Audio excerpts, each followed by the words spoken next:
আসসালামু আলাইকুম, সবাইকে শুভ সকাল। আমাদের বাংলাদেশে শীতের কুয়াশায় চারদিক অন্ধকার হয়ে গেছে। আমাদের নরসিংদীতে আলহামদুলিল্লাহ শীত একটু বেশি হচ্ছে। শীতের কুয়াশার কারণে অনেকেই হাঁটতে পারছে না।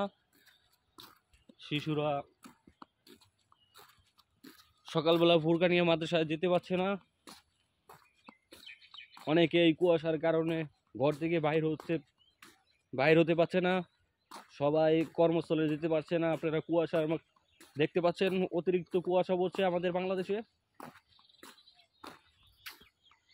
সৌদি আরবে যারা আছেন, আমাদের বিদেশে যারা আছেন, অনেকেই এই বাংলাদেশের কুয়াশা অনেকে মিস করছেন।